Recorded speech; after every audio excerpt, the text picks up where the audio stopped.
हिंदी साहित्य दीप या युट्यूब चॅनलवर तुम्हा सर्वांचं खूप खूप स्वागत. तुम्ही नवीन असाल तर हिंदी साहित्य दीप या युट्यूब चॅनलला सबस्क्राईब करा. तुमच्या मनामध्ये कुठले डाऊट असतील तर या नंबरला कॉल करा.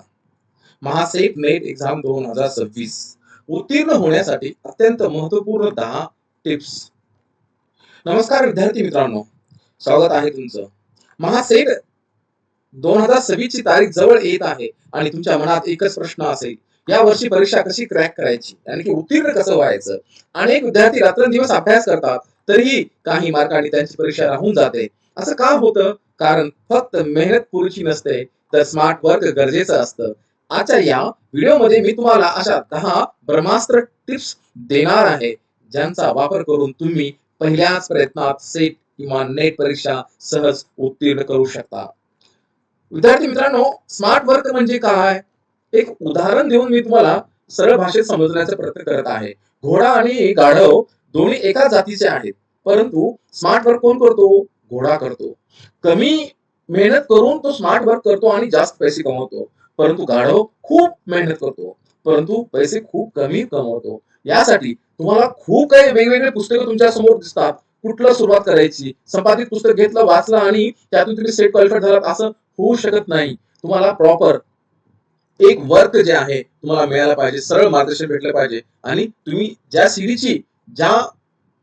सीडीची अपेक्षा करत आहात, ज्या सीडी चढण्यासाठी तुम्ही प्रयत्न करत आहात, स्मार्ट वर्क करण्यासाठी प्रयत्न करत आहात, तर हा व्हिडिओ तुमच्यासाठी खूप महत्वाचा ठरू शकतो. व्हिडिओ शेवटपर्यंत नक्की बघा, कारण 8वी आणि 9वी टिप्स तुमचं सिलेक्शन यानी की सेट परीक्षा क्वालिफाईड होण्यासाठी निश्चित मदत करेल. पहिले मी तुम्हाला हे 10 टिप्स कुठल्या कुठल्या आहेत ते संक्षिप्त रूपामध्ये तुमच्या समोर मांडणार आहे आणि याचे विस्तृत वर्णन पुढे पाहूया. सर्वप्रथम अभ्यासक्रम पूर्ण समजून घ्या. मागील वर्षाची प्रश्नपत्रिका आहे, PYQ सोडवा. पेपर 1 ला हलकी घेऊ नका. हा खूप मोठा, खूप विद्यार्थी ही चूक करतात की पेपर 1 आहे, काही नसतं त्याच्यामध्ये, पेपर 2 पूर्ण अभ्यास चांगला केला तर माझा रिझल्ट येऊ शकतो. नाही, पेपर 1 आणि पेपर 2 दोन्हीचं पण तुम्हाला चांगली तयारी करायची आहे. ही तयारी तुम्हाला माझ्या YouTube चॅनलवर तथा ऑल एक्झाम कट्टा ऍपवर 100% भेटेल. पेपर 1 पण आणि पेपर 2 पण. हे लक्षात ठेवा. पेपर 1 आणि 2 दोन्ही तुम्ही जर मार्गदर्शन कोर्स घेत असाल तर तुम्हाला फक्त 3000 रुपये फीस आहे आणि पेपर 1 घेत असाल तर फक्त 1500 रुपये फीस आहे आणि पेपर 2 घेत असाल, मराठी, हिंदी, इंग्रजी, राज्यशास्त्र या विषयाविषयी दुसरा पेपर जर घेत असाल तर तुम्हाला फक्त 2000 रुपये फीस आहे. त्यामध्ये तुम्हाला पूर्ण PDF नोट्स दिल्या जातील. मिनिमम 3 ते 3500 प्रश्न तुम्हाला दिले जातील. 3500 प्रश्न दिले जातील. 10 टेस्ट सिरीज दिल्या जातील. दररोज लाईव्ह लेक्चर घेतलं जाईल. हे लक्षात ठेवा. आणि जे क्लासेस झालेले आहेत त्याचं रेकॉर्डिंग लेक्चरचं लिंक पण आहे, ते पण पाठवलं जाईल. आणि तुम्ही जे 8 दिवस अभ्यास करणार आहात त्या 8 दिवसाच्या अभ्यासाचं रिव्ह्यू जे आहे, संवाद जे आहे, फक्त रविवारी एक झूम मीटिंगद्वारे घेतलं जाईल. एवढं सगळं तुम्हाला फक्त 3000 रुपयामध्ये 2 पेपरसाठी. हे लक्षात ठेवा. तुम्ही जोपर्यंत सेट नेट क्वालिफाईड होत नाही, तुमची परीक्षा होत नाही, तोपर्यंत तुम्ही माझ्यासोबत जोडू शकता. पेपर 2 साठी जे मूळ पेपर 2 साठी जेवढे संकल्पना आहे ती पूर्णतः, कन्सेप्ट जे आहे ती पूर्णतः क्लिअर केल्या जातील. रोज किमान 4-5 तास अभ्यास करा. वीकली रिव्हिजन डेट ठेवा. मॉक टेस्ट सराव ना, उसके त्यानंतर छोटे छोटे डायरीमध्ये नोट्स तयार करा. अभ्यासात सातत्य ठेवा. हे शब्द जो आहे, अभ्यासात सातत्य ठेवणे खूप महत्वाचं आहे. हे लक्षात ठेवा. सातत्य मिटलं तर अभ्यास तुमचा परिपूर्ण होईल असं नाही म्हणता येत. मानसिक तयारी आणि आत्मविश्वास तुमचा खूप तुम्हाला उंच शिखरावर घेऊन जाऊ शकतो. पाहूया या सर्व टिप्स छोट्या छोट्या गोष्टीविषयी उदाहरण सहित समजून. तुम्ही नवीन असाल तर हिंदी साहित्य दीप या YouTube चॅनलला सबस्क्राईब करा. सर्वप्रथम अभ्यासक्रम सिलेबस पूर्ण समजून घ्या. मित्रांनो, समजा तुम्हाला एखाद्या अनोळखी शहरात जायचं असेल, एक उदाहरण या स्वरूपात समजून घेऊया, तर तुम्ही काय कराल?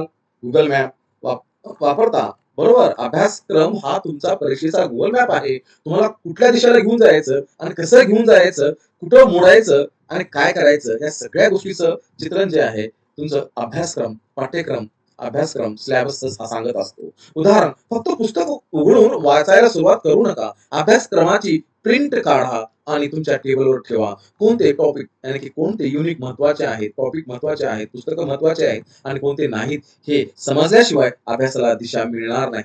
हे लक्षात ठेवा. मागील वर्षाच्या प्रश्नपत्रिका PYQ सोडवा.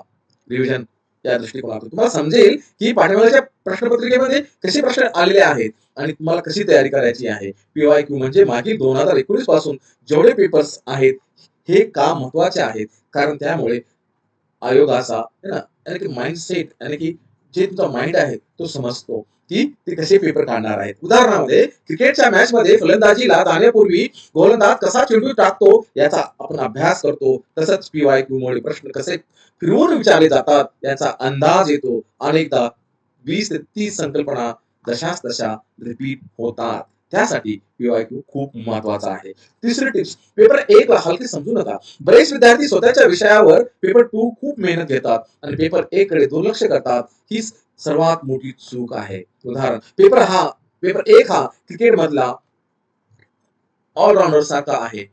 तो तुमचा स्कोर वेगाने वाढवतो. अध्ययन कल, टीचिंग, संशोधन, रिसर्च आणि गणिती बुद्धिमत्ता यावर चांगली पकड मिळवली जाऊ शकते. तर तुम्ही मेरिटमध्ये लिस्टमध्ये सहज पदार्पण करू शकता, येऊ शकता.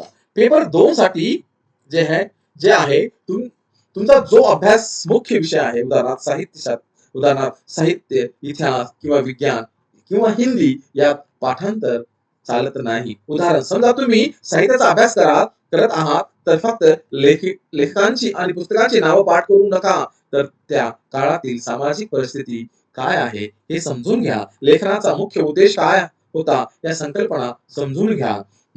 मुळापासून विषय समजला तर प्रश्न कसाही आला तरी उत्तर तुमच्यापाशी 100% असेल. रोज किमान 4 ते 6 तास अभ्यास करा.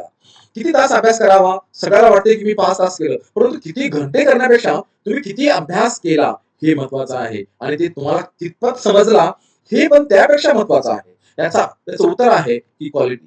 उदाहरण, सलग 10 तास पुस्तके समोर ठेवून बसण्यापेक्षा रोज 4 ते 6 तास संध्याकाळी असेल, सकाळी असेल, है ना, कधी पण तुम्ही टाइम ठरवून टाइम टेबल या आधारावर एकाग्रतेने अभ्यास करा. हे लक्षात ठेवा, तुम्हाला 50 मिनिटे अभ्यास आणि 10 मिनिट ब्रेक, यामुळे मेंदू थकत नाही आणि लक्षात पण राहतं. हे लक्षात ठेवा ना. वीकली रिव्हिजन डे ठेवा. आठवड्यातून 1 दिवस उजळणीसाठी ठेवा. आपला मेंदू नवीन गोष्टी शिकतो आणि जुन्या विसरतो. यावर उपाय काय? रिव्हिजन. उदाहरणार्थ, जसं झाड तोडताना कुऱ्हाडीला धार लावणं गरजेचं असतं, तसंच रविवारी नवीन काही न वाचता फक्त सोमवार ते शनिवार वाचायला त्याची उजळणी करा. हे लक्षात ठेवा. मॉक सराव, म्हणजे सराव परीक्षा सोडा, मॉक टेस्ट सोडा. वेळेचे नियोजन, टाइम मॅनेजमेंट. परीक्षेच्या हॉलमध्ये सर्वात मोठा फॅक्टर असतो तो फक्त वेळ. वेळ हा कुणासाठी थांबत नसतो. वेळ परीक्षेमध्ये तुम्हाला कधी निघून जातो हे सुद्धा समजत नाही. हो ना. वर्ल्ड कप फायनल खेळण्यापूर्वीची खेळाडू नेट प्रॅक्टिस करतात. मॉक टेस्ट ही तुमची नेट प्रॅक्टिस आहे. त्यामुळे तुम्हाला 3 तास पेपर कसा कव्हर करायचा हे समजतं आणि परीक्षेची भीती तुमच्या मनामधली पूर्णतः निघून जाते. शॉर्ट नोट्स तयार करा. परीक्षा अगदी जवळ येते तेव्हा फक्त 500 पानाचं पुस्तक वाचणं शक्य नसतं. उदाहरणार्थ, स्वतःच्या हस्ताक्षरामध्ये शॉर्ट नोट्स काढा. फ्लो चार्ट्स तयार करा. डायग्राम्स किंवा ट्रॅक्टरचा वापर करा. परीक्षा आदल्या रात्री तेच तुमचं सर्वात मोठं हत्यार बनू शकतं. हे लक्षात ठेवा. अभ्यासात सातत्य ठेवा. 2 दिवस 10 तास अभ्यास आणि मग 3 दिवस सुट्टी असं करू नका. उदाहरणार्थ, ससा आणि कासवाची गोष्टीत कासव का जिंकतं? कारण ते थांबत नाही. आणि रोजच थोडा पण सातत्याने केलेला अभ्यास तुम्हाला नक्कीच आशापर्यंत निघून पोहोचवतो. जो रोज किमान 3 तास तरी अभ्यास करायला पाहिजेच, यानी की अभ्यासाला वेळ द्यायला पाहिजे. आखरी टिप्स खूप महत्वाची आहे. मानसिक तयारी आणि आत्मविश्वास. शेवटची पण सर्वात महत्वाची टिप्स, माझा सिलेबस होईल का? पेपर कठीण आला तर काय? हे प्रश्न विचार करणं सोडून द्या. या प्रश्नाचा विचार करणं सोडून द्या. उदाहरणामध्ये कसं स्वतःवर विश्वास ठेवा. मी मेहनत केली आहे आणि मी ही परीक्षा पास होणारच. हा दृष्टिकोन ठेवा. सकारात्मक विचार तुमचा ताण 50% कमी करत असतो. मित्रांनो, तर विद्यार्थी मित्रांनो, या होत्या महासेट या नेटसाठी 2026 क्रॅक करण्यासाठी 10 गोल्डन टिप्स. आता फक्त व्हिडिओ पाहून थांबायचं नाहीये, तर आजपासूनच या टिप्स तुमच्या अभ्यासात लागू करायच्या आहेत. मला खाली कमेंट्स करून सांगा की या 10 पैकी कोणती टिप्स तुम्हाला सर्वात जास्त आवडली आणि तुम्ही आजपासून कोणती सवय लावणार आहात. लाईक, शेअर करायला विसरू नका, तथा माझ्या चॅनेलला सबस्क्राईब करायला विसरू नका. कारण का मी वेगवेगळ्या जाहिराती येणाऱ्या महाराष्ट्रात असतील, महाराष्ट्राच्या बाहेर राज्यातल्या वेगवेगळ्या असतील, सगळ्या विषयाच्या जाहिराती मी तुमच्यासमोर मांडण्याचा प्रयत्न करत असतो. माझा उद्देश एकच आहे, की तो गरीबातल्या गरीब विद्यार्थ्यांना उच्च शिक्षा प्राप्त करून एक त्याचं स्वप्न जे आहे, जे पिढ्यानपिढ्या आई-वडील शेतामध्ये मजुरी करतात, काम करतात, अशा विद्यार्थ्यांना, होतकरू विद्यार्थ्यांना एक स्टँड करायचं आहे आणि ते मी 100% करणार. मित्रहो, माझ्यावर विश्वास ठेवा. 10 ते 15 वर्षाचा अनुभव आहे. मी 100% तुम्हाला रिझल्टसाठी खूप खूप मेहनत मी घेईन आणि त्याच्यापेक्षा तुमच्याकडून जास्त मेहनत करून घेईल, हे माझा आत्मविश्वास मला सांगत आहे. व्हिडिओ आवडला तर आपल्या मित्रांना पण पाठवा. खूप खूप आभार.